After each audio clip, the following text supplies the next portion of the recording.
അടുത്ത യാത്ര എങ്ങോട്ടാണെന്ന് അറിയോ? കുട്ടിക്കാലത്ത് നമ്മൾ ഒരുപാട് കാണാൻ ആഗ്രഹിച്ച് കാത്തിരുന്ന് കണ്ട ചില അത്ഭുതങ്ങൾ ഉണ്ടാവില്ല. അങ്ങനെ ഒരു അത്ഭുതമായിരുന്നു പണ്ട് ഞങ്ങൾ ഇടുക്കിക്കാർക്ക് ഈ കടലെന്ന് പറയുന്നത്. ടിവിയിലും സിനിമയിലും ഒക്കെ കടലൊക്കെ കാണുമ്പോഴത്തേക്ക് ഒരുപാട് ആഗ്രഹമായിരുന്നു ഒരു ദിവസം നേരിട്ട് പോയി കാണണം, കടലിൽ ഇറങ്ങി കുളിക്കണം എന്നൊക്കെ. അങ്ങനെ കാത്തിരുന്ന് ആദ്യമായി ഞാൻ കടൽ കാണുന്നതും കടലിൽ ഇറങ്ങി കുളിക്കുന്നതും ഒക്കെ 6ാം ക്ലാസ്സിൽ വെച്ച് ടൂർ പോയപ്പോഴാണ്. അന്നാണെങ്കിൽ കടൽ കണ്ട് കൊതി തീർന്നില്ലായിരുന്നു. പിന്നീട് 10ാം ക്ലാസ് വരെ കാത്തിരിക്കേണ്ടി വന്നു വീണ്ടും ഒന്ന് കടൽ കാണാം.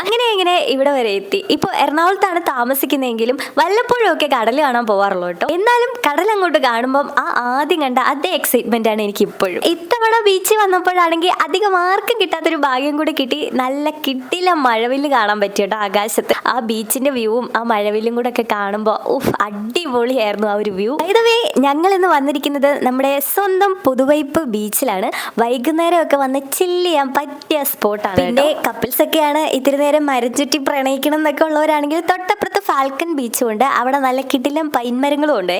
ചത്ത കളിക്ക് എന്തിനാ കൂടെ, നമുക്ക് ഈ ബീച്ച് തന്നെ ധാരാളമാണ്. തിരക്കുകളിൽ നിന്നൊക്കെ മാറി നല്ല പീസ് പിടിച്ചിരിക്കാൻ പറ്റിയ സ്പോട്ടാണ് എന്ന് ഞാൻ പറയത്തില്ല. നല്ല അടാറ് തിരക്കായിരുന്നു അവിടെ. അതിനിടയിൽ കൂടെ ഒക്കെ നടന്ന് എൻജോയ് ചെയ്യാൻ പറ്റുന്നവരാണെങ്കിൽ നിങ്ങൾക്ക് പറ്റിയൊരു ബെസ്റ്റ് സ്പോട്ടാണ് നമ്മുടെ പുതുവൈപ്പ് ബീച്ച്. എന്ത് രസാലേ ഇങ്ങനെ കടൽത്തിരയൊക്കെ ആസ്വദിച്ച് കുറച്ചു നേരം ഇരിക്കാൻ. എനിക്കാണെങ്കിൽ ബീച്ച് ചാടണം എന്നുണ്ടായിരുന്നു. പിന്നെ നനഞ്ഞു കുളിച്ച് തിരിച്ചു പോകണമല്ലോ എന്ന് വിചാരിച്ചപ്പോൾ വേണ്ടാന്ന് വെച്ചു. പിന്നെ ഞങ്ങൾ ഈ ഇടുക്കിക്കാർക്ക് ഈ ബീച്ച് ഒന്നും ഇല്ലെങ്കിലും ഞങ്ങൾക്ക് ഒന്ന് പോയിരുന്ന് ചില്ല് ചെയ്യാനായിട്ട് നല്ല മലമുകളും പാറപ്പുറങ്ങളും വെള്ളച്ചാട്ടങ്ങളും ഒക്കെ ഉണ്ട് കേട്ടോ. ഒരു തരത്തിൽ പറഞ്ഞാൽ അതും ഓരോ അത്ഭുതങ്ങൾ തന്നെയാണ്. എല്ലാത്തിനും അതിൻ്റെതായ രസങ്ങളുണ്ടല്ലോ. ഞങ്ങൾ അങ്ങനെ പുതുവൈപ്പിന്ന് ബീച്ചിന്റെ സൈഡിൽ കൂടെ നടന്ന് ഫാൽക്കൺ ബീച്ചിലെത്തി. അവിടെ നല്ല ചൂട് പഴംപൊരിയും നല്ല ചൂട് ചായയും കിട്ടുന്ന ഒരു സ്പോട്ട് ഉണ്ട്. ആ കടയ്ക്ക് പ്രത്യേകിച്ച് പേരൊന്നും ഞാൻ കണ്ടില്ല. പക്ഷെ അവിടുത്തെ പഴംപൊരിയും അവിടുത്തെ മുട്ട ബജ്ജിയും മുളക് ബജ്ജിയും ഒക്കെ അപാര ടേസ്റ്റ് ആണ്. അന്ന് ഞങ്ങൾ തിരിച്ചു പോയി. ഈ കാണുന്ന വീഡിയോ നെക്സ്റ്റ് സൺഡേയിൽ ഞങ്ങൾ വീണ്ടും വന്നപ്പോൾ എടുത്തതാണ്. ഞങ്ങളാണ് അവിടുത്തെ ഏറ്റവും ഹയസ്റ്റിൽ പട്ടം പറത്തിയത്. ഇത്തവണ ചേച്ചീനെയും പിള്ളേരെയും ഒക്കെ കൂട്ടിയാണ് ഞങ്ങൾ വന്നത്.